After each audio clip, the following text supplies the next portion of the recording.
मैं इसलिए कह रहा हूं बाबा को दिया चेतावनी कि भागवत पहले लोग सुनते थे किस तरह से कि भगवान की कथा सुनने को मिलेगा, मगर वहां तो आज राधे राधे हो रहा है। का कहना जो है, मगर यह कह दिया जाए है जो कि राधा ही सर्वशक्तिमान सत्ता है तो हर मंच से विरोध करूंगा। नहीं पता इनको, ये प्रेमानंद बाबा कि फिर हम सत्य से दूर होते चले जाएंगे। हमारे समाज को, सनातनियों को, हिंदू समाज को नपुंसक बनाया जा रहा है, वो भी बताएंगे, नाचना सिखाया जा रहा है। अरे गीत गाओ, भजन गाओ, जिसके उनके अंदर तेजस्विता है, ऊर्जा का संचार हो, भक्ति का संचार हो। बिल्कुल सही बात बोला, सही बात बोला। मगर हो रही है भागवत जी, फिल्मी गीतों में नचाया जा रहा है, बार बालाएं आकर के डांस कर रही हैं। सुनते रहिए, देख रहे हैं ना इनका भाषण। राधे राधे राधे राधे राधे के नाम पे सब कुछ चल रहा है। उनकी तस्वीरें इसलिए अश्लीलतापूर्ण तस्वीरें बनाई जाती हैं, कोई टोकने वाला नहीं, कोई बोलने वाला नहीं है। इस धरती पर एक भी ऐसा साधु संत सन्यासी नहीं है जो ये कह दे कि राधे को मैं नित्य देखता हूं, राधे मेरे पास सदैव रहती है। अगर है तो मैं उसे चुनौती देता हूं इस मंच से। समाज को साहस और पराक्रम पैदा करो, जागृत पैदा करो। अगर बताना है तो भगवान श्री कृष्ण के बारे में बताओ, बताना है तो मर्यादा पुरुषोत्तम राम के बारे में बताओ, बताना है तो माता सीता के बारे में बताओ, जिनका उदाहरण नारियों के लिए एक रास्ता दे सकता है, पुरुषों के लिए एक मार्ग प्रशस्त कर सकता है। समाज को किस दिशा में बढ़ता चला जा रहा है, कोई नहीं टोकेगा, कोई इसलिए आवाज नहीं उठाएगा कि उसका विरोध होना शुरू हो जाएगा। तो हिंदुस्तान जिस रास्ते में बढ़ रहा है, क्या बढ़ने दिया जाए? सभी साधु संत सन्यासी एक पलड़े पर खड़े हो जाए मेरा विरोध करने के लिए, तब भी मैं सत्य बोलना बंद नहीं करूंगा। सत्य की रक्षा के लिए आया हूं, धर्म की रक्षा के लिए आया हूं। मैंने अग्निपथ का चयन किया है, मैंने फूलों की सेज नहीं मांगी। बोलो गुरुदेव भगवान की जय। 2.5 से 3 घंटे मात्र 24 घंटे में नींद लेता हूं।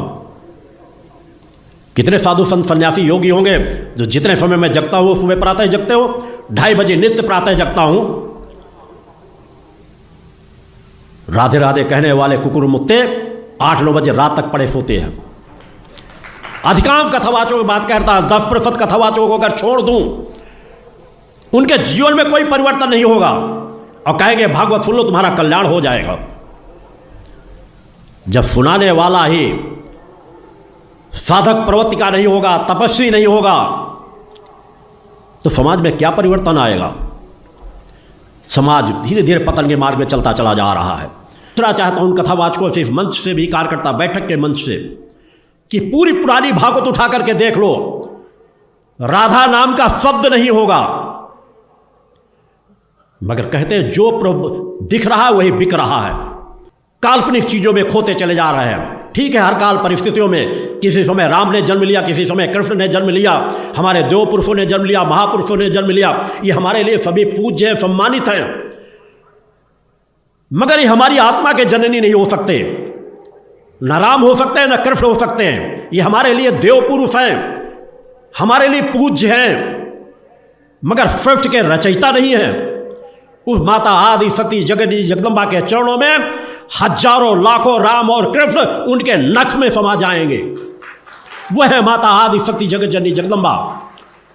राधा और सीता करोड़ों करोड़ों उनके नख में समा जाएंगी। मगर आज समाज भाग रहा है दौड़ में, इसलिए नाचने को मिल रहा है, गाने को मिल रहा है, मनोरंजन हो रहा है, काल्पनिक कहानियां सुनाई जा रही हैं और कथावाचक उसी रास रंग में खोते चले जा रहे हैं। हम आपस में लाठी चलाएं? अरे वो एक है, वो एक है, वो अनेक है। अनेक होते हुए भी एक है, एक होते हुए भी अनेक है। इस बात को समझो। जब देवी भागवत, तो देवी ही सब कुछ है, देवी के ही अंश से राधा है। समझिए आप, जब हम वृंदावन से बोलेंगे तो राधा के अंश से देवी है। जब आप शिव पुराण से बोलेंगे तो शिव के अंश से हरि है, और जब भागवत पुराण से बोलेंगे तो हरि के अंश से शिव है। आप इस बात को समझिए। जब लीला का बात, लीला प्रसंग आएगी तो उसमें भेद हो जाते हैं। जैसे ब्रह्म ऋषियों ने विचार किया कि इन 3 महान भगवत स्वरूपों में कौन सबसे बड़ा है। क्या उन ब्रह्म ऋषियों को पता नहीं कि हरि ही ब्रह्मा है, ब्रह्मा हरि ही शिव है? शिव ब्रह्मा और हरि में किंचित मात्र भेद नहीं। स्वयं भगवान बोले मैं ही हर हूं, मैं ही विधि हूं, मैं ही हरि रूप हूं, जगह जगह वर्णन है। लेकिन जब भृगु जी परीक्षा के लिए गए तो ब्रह्मा जी के सामने जाके ऐसे खड़े हो गए।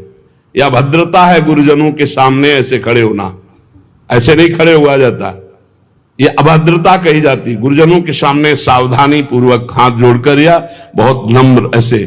अब वो गए और ऐसे खड़े हो गए।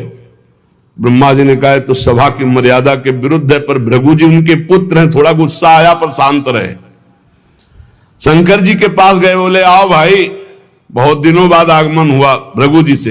बोले हम तुम्हारे गले नहीं लगते, परम पवित्र रहते हैं। उठाया त्रिशूल उन्होंने, हमको। भृगु जी शांत होकर के वहां और भगवान हरि के पास गए, सैया में पड़े हुए थे, सीधे लात मारी जाके, सीधे छाती पे लात। भगवान उठे और कहा मुझे पता नहीं था आप आ रहे हो, नहीं आपकी अगवानी करता, और चरण दाबने लगे। बोले आपके चरण बहुत कोमल है, मेरी छाती बहुत कठोर, कहीं चोट तो नहीं लग गई। और आज के बाद जब जब अवतार भी लेंगे तब तक आपका भृगु चरण चिन्ह ये हमारे छाती पे बना रहेगा, ये हमारा बड़ा सौभाग्य हो। आंसू आ गए भृगु जी के। अब आप क्या कहेंगे? कोई छोटा बड़ा नहीं, जब लीला होती है और एक ही तत्व है तो रंगमंच पर वही सब रूप धारण किए, जगन नाटक वही भवा, इस बात को सब। पर जब हम किशोरी जी की बात कहेंगे तो किशोरी जी के अंश से सब शक्तियां हैं, और जब आप दुर्गा की बात करें तो आपको वहां से दिखाई देगा किशोरी जी दुर्गा जी के अंश है, क्योंकि इधर से अंश वो, उधर से अंश वो उनकी अंशी, वो उनकी अंशी, कोई अंतर नहीं।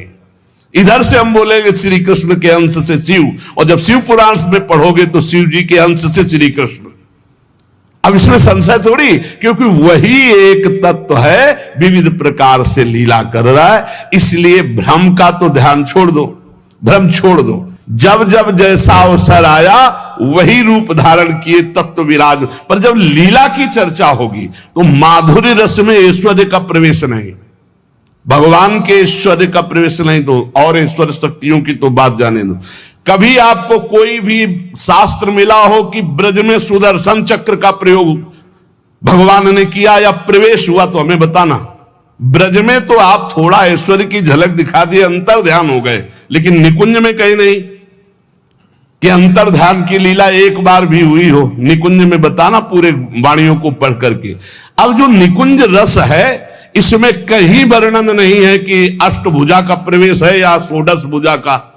हमारी ही श्री जी सब अंशों से है, लेकिन ऐश्वर्य रूप नहीं, ये महामाधुर्य रूप है। इसी महामाधुर्य की महिमा की हम उपासना करते तो हमारे लिए हमारा उपास्य देव सर्वश्रेष्ठ है। और जब उपास्य देव की सर्वश्रेष्ठता की लीला में देखते हैं तब ये वर्णन आता है कि अनंत शक्तियां, देखो भगवान शिव ने स्वयं वर्णन किया कि ये जो अनंत शक्तियां तत्कला कोटि कोट्यंशा दुर्गाद्यस्त्र गुणात्मिका। अब देखिए वही प्रभु है शक्ति, वही है शक्तिमान, किंचन मात्र अंतर नहीं। लेकिन प्रभु आदेश करते हैं कि मैं अब अवतार लेने जा रहा हूं, भागवत में पढ़ के देख लेना। तुम हे महाशक्ति बलराम जी का कर्षण करके रोहिणी के गर्भ में डालो और मैं स्वयं अवतार लो। तुम जाकर नंद बाबा के यहां कन्या रूप से पूरी लीला पढ़ के देख लो। और नाम चामुंडा, कुष्मांडा, दुर्गा आदि तुम्हारे विविध नाम भगवान ने रखे और तुम सबकी कामना पूर्ण करने वाली होगी। जाओ मेरा आदेश है, ऐसा करो। भगवान ने आदेश किया, शक्ति कार्य कर रही। भगवान की प्राप्ति के लिए उसी शक्ति की आराधना कात्यायनी रूप से गोपिकाएं करते हैं। संदेश